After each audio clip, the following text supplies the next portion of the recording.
കോൺഗ്രസിന്റെ തീപ്പൊരി നേതാവ് സന്ദീപ് വാര്യർ ജയിലിൽ നിന്ന് ഇറങ്ങിയതും ഒരു ചുമതല ലഭിച്ചിരിക്കുകയാണ്. 58 ജനറൽ സെക്രട്ടറിമാരിൽ ഒരാൾ. 1000-ൽ-1 എന്ന് പറയുന്നതിനേക്കാൾ എളുപ്പമാണല്ലേ 58 പേരില്ല. ശ്രീജിത്തെ, എനിക്ക് രാവിലെ ഒരു അബദ്ധം പറ്റി. കാരണം ഇത്രയും ത്യാഗമൊക്കെ സഹിച്ച് മഹാത്മാഗാന്ധിയെ പോലെ, നെഹ്റുവിനെ പോലെ, മോട്ടിലാൽ നെഹ്റുവിനെ പോലെയൊക്കെ ജയിലിൽ കിടന്ന് ത്യാഗം അനുഭവിച്ച് വന്ന ഒരു നേതാവ് മിക്കവാറും സത്യം പറഞ്ഞാൽ ജിനേഷിന് പകരം പ്രസിഡൻ്റായിട്ടിരിക്കാൻ യോഗ്യനായിട്ടൊരാളാണ് അദ്ദേഹം. ഒന്നും അല്ലെങ്കിൽ പത്രത്തിൽ പേരും ഫോട്ടോയും കണ്ടാൽ അറിയുമല്ലോ. ഞാൻ വിചാരിച്ചു പുള്ളിയെ ഇനിയും രാഹുൽ മാങ്കൂട്ടത്തലിൻ്റെ തിരോധാനത്തിന് ശേഷം ഇദ്ദേഹത്തിനെ അടുത്ത പ്രസിഡൻ്റായിട്ട് തീരുമാനിക്കുമെന്നൊക്കെ ഞാൻ വിചാരിച്ചത്. നോക്കിയപ്പോൾ ഇതൊന്നുമല്ല, നമ്മളൊന്നും പ്രതീക്ഷിക്കാത്ത ജിനേഷ് എന്ന് പറയുന്ന ഒരാൾ. ഹരിതാബാബു ആണെന്നും ഒരു പ്രതീക്ഷയുണ്ടായിരുന്നു. വനിതയെ വെച്ചുകൊണ്ട് പാപപരിഹാരം പ്രായശ്ചിത്തമൊക്കെ ചെയ്യാം, പശ്ചാത്താപം പ്രായശ്ചിത്തം പോലെ എന്തെങ്കിലുമൊക്കെ ചെയ്യുമെന്ന് വിചാരിച്ചിരുന്നു. അപ്പോൾ അതും നടന്നില്ല. അപ്പോൾ ഞാൻ വിചാരിച്ചു ഉറപ്പായിട്ടും വൈസ് പ്രസിഡന്റുമാരിലുണ്ടാവും. 13 പേരുടെ പട്ടികയുണ്ട്. ഞാൻ തിരിച്ചും മറിച്ചും മുഴുവൻ നോക്കി. എനിക്ക് തെറ്റിയതാണോ എന്ന് അറിയണമല്ലോ. അങ്ങനെ നോക്കി. ഈ ലോട്ടറി 25 കോടി അടിച്ചാൽ ഈ നമ്പർ തന്നെ ആണോ അടിച്ചിരിക്കുന്നതെന്ന് വീണ്ടും നോക്കി. ഇന്നസെൻറ്റിന് പറ്റിയതുപോലെ പറ്റാതിരിക്കാൻ വേണ്ടി ഇങ്ങനെ വീണ്ടും നോക്കി. അത് ചെയ്ത് നോക്കിയപ്പോഴും വാര്യർന്നേ വരുന്നില്ല. പോറ്റിയുടെ പേര് അതിനകത്ത് അവിടെ ഇവിടെ എല്ലായിടത്തും കിടപ്പുണ്ട്. പോറ്റി അയാൾ അകത്തായതാണ്. അവസാനം നോക്കി വന്നപ്പോൾ ഒരു 19 പേരുടെ പേര് വായിച്ചു കഴിഞ്ഞപ്പോൾ അകത്ത് പെട്ടിട്ടുണ്ട് ഈ പോറ്റി. അതിൻ്റെ അകത്താണ്, ജയിലിനകത്തല്ല പെട്ടിരിക്കുന്നത്, ജംബോ ക്യാബിനറ്റിനകത്ത് പെട്ടിട്ടുണ്ട് പോറ്റി. ഈ വാര്യരും നല്ലപോലെ ഒന്ന് വാരിയിരിക്കുകയാണ് പുള്ളിയെ കോൺഗ്രസ് 58 പേരുടെ 58-ൽ ഒരുവനാക്കി അങ്ങ് മാറ്റി. ഇത്രയൊക്കെ ത്യാഗം സഹിച്ച് BJP എന്ന് പറയുന്ന ലോകത്തിലെ ഏറ്റവും വലിയ പാർട്ടി, 14 കോടി അംഗങ്ങളുള്ള പാർട്ടിയിൽ മുഖ്യ വക്താവും മുഖ്യ മുഖവുമായിട്ടിരുന്ന സുന്ദരനായ സന്ദീപ് വാര്യർ. അത് നമ്മൾ സമ്മതിക്കണമല്ലോ. കോൺഗ്രസ് ആയാലും BJP ആയാലും സൗന്ദര്യം തന്നെയാണ്. അത് സ്ത്രൈണമായി പോയോ എന്നുള്ളൊരു സംശയം മാത്രമേ ഉള്ളൂ. പൗരുഷം ഇല്ലാത്തൊരു മുഖമാണോ എന്നുള്ളതേ ഉള്ളൂ. പോട്ടെ, നമ്മൾ ഈ എന്താ പറയുന്നത്, ആ ഒരു കുറ്റം പറയണം, ബോഡി ഷെയ്മിങ് എന്ന് പറയുന്നത് അത് വേണ്ട. അതുകൊണ്ട് അതൊന്നും പറയുന്നില്ല, അങ്ങോട്ട് പോകുന്നില്ല, മാപ്പ്. അത് കഴിഞ്ഞിട്ട് ഇദ്ദേഹത്തിൻ്റെ പേര് ഇത് 58 പേരിൽ ഒരാളായിട്ട് വന്നിരിക്കുന്നത്. ഈ 58 പേര് വായിച്ചു തീർക്കണമെങ്കിൽ അവന് എത്ര സമയം എടുത്തെന്ന്, എത്ര സമയം വേസ്റ്റാക്കി കളഞ്ഞു ഞാനെന്നറിയാം. ഇനിയിപ്പോൾ 13 വൈസ് പ്രസിഡന്റുമാരുണ്ടെന്നാണ് ഞാൻ പറഞ്ഞത്. ഈ 13 58 കൂടെ നിൽക്കണമെങ്കിൽ കമ്മ്യൂണിറ്റി ഹാൾ ബുക്ക് ചെയ്യേണ്ടി വരും. കല്യാണ ഹാൾ ഒരു യോഗമായി കഴിഞ്ഞില്ലേ. ഈ പേര് കാണാതെ പഠിച്ചു നോക്കാൻ പത്രക്കാർക്ക് പറ്റും. ഈ ജനറൽ സെക്രട്ടറിമാർ ആരൊക്കെ ഉണ്ടെന്നുള്ളത് അത് ടോട്ടൽ കൺഫ്യൂഷൻ ആവില്ലേ. ഒന്നുമല്ലെങ്കിൽ 51 അക്ഷരാളി മലയാളം എന്നാണല്ലോ പറയുന്നത്. 51 അക്ഷരങ്ങളായിട്ടൊന്ന് ചുരുക്കിയിരുന്നെങ്കിൽ 51ആണ്. എത്ര പേരാ കോൺഗ്രസിൻ്റെ ജനറൽ സെക്രട്ടറിമാരെന്ന്? 51. എനിക്ക് തോന്നുന്നത് ഇവർ BJPയുടെ മത്സരിക്കാൻ തന്നെ തീരുമാനിച്ചിരിക്കുന്നതാണ്. മറ്റേത് 14 കോടി മെമ്പർഷിപ്പുമായിട്ട് ലോകത്തിലെ ഏറ്റവും വലിയ പാർട്ടി. എന്നാൽ കമ്മിറ്റി വിളിക്കുമ്പോൾ ഇനി അണികൾ വേണ്ട, നേതാക്കൾ മതി, അപ്പോൾ തന്നെ നിറയും. ഇപ്പോഴുള്ള മെമ്പർമാർ തന്നെ തമ്മിലടിക്കുകയാണ്. ഫോട്ടോയ്ക്ക് വേണ്ടി കിടന്ന് ഷൂട്ട് ചെയ്ത്, ഫോട്ടോയിൽ വരണ്ടേ, ഒരു ഏത് ഷോട്ടിലെടുക്കാൻ പറ്റും? പത്രക്കാർക്ക് പ്രയാസമാണ്, വീഡിയോ ഷൂട്ടുകാർക്ക് പ്രയാസമല്ല. പാൻ ചെയ്താൽ മതി ക്യാമറ. നമ്മുടെ സ്റ്റിൽ ക്യാമറ വെച്ച് പാൻ ചെയ്യാൻ പറ്റുമോ? എനിക്കറിയാം ഇതെങ്ങനെ ആകും. എത്ര നിരയായിട്ട് നിർത്താൻ പറ്റും? മുഖം തെളിയാതെ വരും. ഇത് കാണുന്നു. അതുകൊണ്ട് ഇപ്പോൾ പല പത്രങ്ങളും 1-2 പേരുടെ ഫോട്ടോ വെച്ച് അങ്ങ് നിർത്തിയിരിക്കുക. ഇതെല്ലാം കൂടെ കാണിക്കാൻ പത്രത്തിൽ സ്ഥലമില്ലെന്നേ. പരസ്യം കൊടുത്താൽ കോടിക്കണക്കിന് രൂപ കിട്ടും. ഇപ്പോൾ അങ്ങനെ വന്നിരിക്കുക. അതെന്തായാലും കൊള്ളാം. ഇതിപ്പോൾ BJPയുമായിട്ടൊരു മത്സരമാണെന്ന് തോന്നുന്നു, ടൈറ്റ് ഫൈറ്റ്. അത് BJP പറയുന്ന 14 കോടി അംഗങ്ങളുള്ള ലോകത്തിലെ ഏറ്റവും വലിയ പാർട്ടിയാണ് ഞങ്ങളുടേത്, കുറയ്ക്കാൻ പറ്റും. എന്നാൽ നിങ്ങൾ കണ്ടു, ഒരു വമ്പൻ, ഒരു ട്രംപൻ ജംബോ പട്ടിക ജനറൽ സെക്രട്ടറിമാർക്ക് അങ്ങോട്ട് ഇട്ടുകൊടുക്കും. നിങ്ങൾക്ക് ഇത്രയും ജനറൽ സെക്രട്ടറി മതി. അപ്പോഴത്തെ വെല്ലുവിളി കാവും. BJPക്ക് 4-5 ജനറൽ സെക്രട്ടറി മാത്രമേ. അത് നമ്മളെപ്പോഴും കേൾക്കുന്ന പേരുകളാണ്.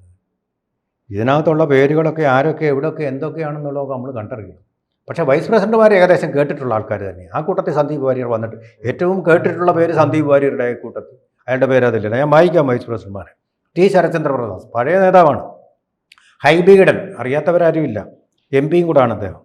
പാലോട് രവി തിരുവനന്തപുരത്തിൻ്റെ മുഖമാണ് കോൺഗ്രസിൻ്റെ.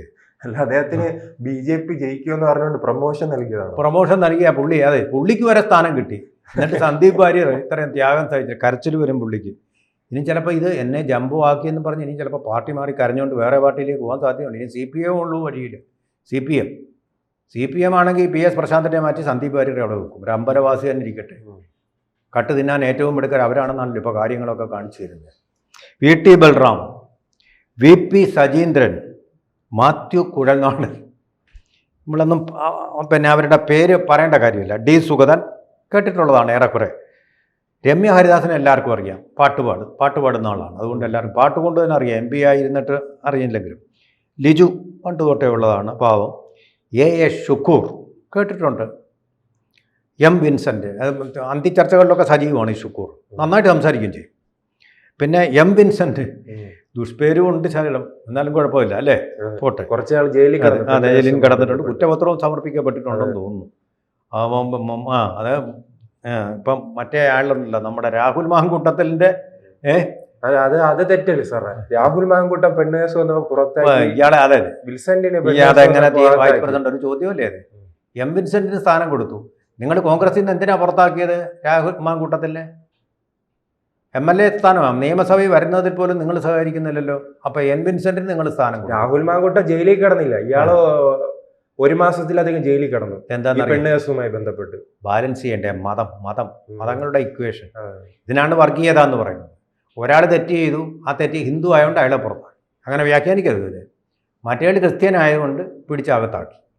ഒരാളെ ജയിലിനകത്താക്കാൻ നോക്കി, മറ്റേയാളെ വൈസ് പ്രസിഡന്റുമാരുടെ പട്ടികയിലാക്കി. റോയി കെ പൗലോസ് കേട്ടിട്ടുള്ള പേര് തന്നെയാണ്. ജെയ്സൺ ജോസഫ്, ഇവരെല്ലാം പേര് ഓരോ തരത്തിൽ ഇങ്ങനെ വന്നു, അല്ലെങ്കിൽ അന്തിച്ചർച്ചകളിലെങ്കിലും പേരെടുത്തിട്ടുള്ള ആൾക്കാരെ. സമരമുഖത്ത് ആരുമില്ല, ചെളി പറളും, ചില വീരങ്കി വായിക്കും, അങ്ങനെയൊക്കെ സംഭവങ്ങളുണ്ട്. പണ്ടത്തെ പോലൊന്നും ഉഷാറല്ല. അതിന് എനിക്ക് തോന്നുന്നത് ഇവരിപ്പോൾ ഡീല് നടക്കുന്നത് പിന്നെ കോൺഗ്രസും CPM തമ്മിലാണോന്ന് എനിക്കിപ്പോൾ സംശയം. എങ്ങനെങ്കിലും പിണറായി തന്നെ വരട്ടെ, ഒന്നും അല്ലെങ്കിൽ നമ്മുടെ ഇന്ത്യ മുന്നണി അല്ലയോ എന്നും പറഞ്ഞ് അവർ വളരെ പ്രതിപക്ഷം എന്നുള്ള നിലയിൽ ഈ നമ്മുടെ ശബരിമല കേസിൻ്റെ അന്വേഷണം പോകുന്നതുകൊണ്ട് വളരെ സ്ലോ ആയിട്ടാണ് ഇപ്പോൾ പ്രതിപക്ഷം പോയിക്കൊണ്ടിരിക്കുന്നത്.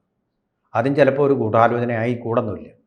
അത്തരത്തിലാണ് നമുക്ക് തോന്നുന്നത്. സാധാരണക്കാരൻ, നമ്മൾക്ക് അസ്മാദൃശ്യന്മാർക്ക് ഇതിനെപ്പറ്റിയൊന്നും കൂടുതൽ അറിയില്ലല്ലോ. ആ രീതിയിലാണ് ഇപ്പോൾ കാര്യങ്ങൾ പോയിക്കൊണ്ടിരിക്കുന്നത്. സന്ദീപ് വാര്യരുടെ പ്രതികരണം ഒന്നും അറിഞ്ഞിട്ടില്ല. പ്രതികരണം ഉണ്ടായാലും വലിയ പ്രതികരണമൊന്നും കോൺഗ്രസിൽ നിന്നും ഉണ്ടാവാൻ പോകുന്നില്ല. ഇപ്പോൾ നമ്മൾ മനസ്സിലാക്കുന്ന കാര്യം, ഈ പട്ടികകളൊക്കെ കണ്ടിട്ട് കംപ്ലീറ്റ് കൺട്രോൾ ഇപ്പോൾ KC വേണുഗോപാൽ ഏറ്റെടുക്കുന്നതായിട്ടാണ് തോന്നുന്നത്. യൂത്ത് കോൺഗ്രസ് പ്രസിഡൻ്റായിട്ട് ജിനേഷിനെ നിയമിച്ചതിന് പിന്നിലും അദ്ദേഹമാണ്. മർക്കട മുഷ്ടി കൊണ്ട് അദ്ദേഹം കാര്യങ്ങളൊക്കെ തീരുമാനിച്ചുകൊണ്ടിരിക്കുകയാണ്. അദ്ദേഹം സ്വയം, അത് കാരണം അഖിലേന്ത്യാ നേതാവാണല്ലോ, അപ്പോൾ ഇന്ത്യ മുന്നണിയുമായിട്ട് കൂടുതൽ സമ്പർക്കമുള്ള ആളാണ്. അപ്പോൾ അതുകൊണ്ട് പിണറായി തന്നെ ഇരിക്കട്ടെ, തൻ്റെ ശത്രുക്കൾ അവിടെ മുഖ്യമന്ത്രി ആവുന്നതിലും ഭേദം ഇതാണെന്നൊരു തീരുമാനത്തിൽ അദ്ദേഹം എത്തിയതാണോ സംശയിക്കേണ്ടിയിരിക്കും. കാരണം ഇപ്പോൾ ഒക്കെ പോയാൽ കോൺഗ്രസിന് ജയിക്കാൻ പറ്റില്ല. CPMനെ തോൽപ്പിക്കാൻ ഇങ്ങനൊരു പ്രതിപക്ഷം പോരാ. അതെല്ലാവർക്കും അറിയാവുന്ന കാര്യമാണ്. ഒരു തരംഗം ഉണ്ടാക്കാൻ കോൺഗ്രസിന് കഴിയുന്നില്ല. സംഭവങ്ങൾ പരമ്പരയായിട്ട് തരംഗങ്ങളായിട്ട് സ്വാമി അയ്യപ്പൻ കൊടുത്തുകൊണ്ടിരിക്കുന്നുണ്ട്.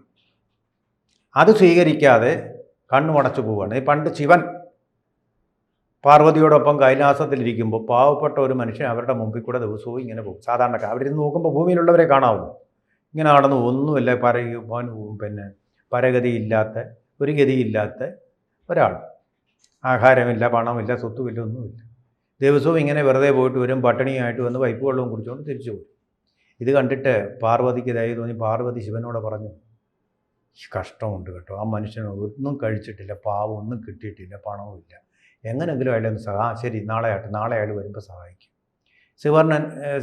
ശിവൻ എന്ത് ചെയ്തു? ഒരു സ്വർണ്ണക്കട്ടി പിറ്റേ ദിവസം എടുത്തിട്ട് അയാൾ സ്ഥിരമായിട്ട് പോകുന്ന വഴിയാണ്, ആ വഴിയിൽ എടുത്തിട്ടിരുന്നു. പിറ്റേ ദിവസം അയാൾ വന്നു, കണ്ണും തുറന്നിങ്ങനെ ചുറ്റും നോക്കിക്കൊണ്ടാണ് സാധാരണ പോകുന്നു. എന്തെങ്കിലും കിട്ടുന്നെങ്കിൽ എടുക്കാമെന്ന് വിചാരിച്ചു. അന്ന് പോയപ്പോൾ ഞാൻ എല്ലാ ദിവസവും ഇങ്ങനെ കണ്ണും തുറന്ന് പിടിച്ചുകൊണ്ട് പോകുന്നു, യാതൊരു പറയുന്നു, ഇന്നത്തെ ദിവസം ഞാൻ എന്നാൽ കണ്ണും അടച്ചു പിടിച്ചുകൊണ്ട് പോകും എന്നും പറഞ്ഞ് ആ സ്വർണ്ണക്കട്ടിയും കവച്ച് വെച്ച് അയാൾ ഒരിട്ട പോകാം. അപ്പോൾ ശിവൻ പാർവതിയോട് പറഞ്ഞു, കണ്ടോ, നല്ല പ്രയോജനം ഉണ്ടായോ? ഓരോ മനുഷ്യൻ്റെയും വിധിയാണ് എന്ന് പറയുന്നത് കോൺഗ്രസിൻ്റെ ഒരു വിധിയാണ്, കേരളത്തിലെ ജനങ്ങളുടെ ഒരു ദുർവിധിയുമാണ് ഇതെന്ന് മാത്രമേ നമുക്ക് പറയാൻ കഴിയൂ. ആ ഒരു തരത്തിലാണ് ഇപ്പോൾ കാര്യങ്ങളുടെ പോക്ക്. ശക്തമായിട്ട് സമരം നടത്തേണ്ട കാര്യത്തിലൊന്നും സമരം നടത്താതെ ഇവിടെ കിടന്ന് BJPയോട് സമരം ചെയ്യുകയാണ്.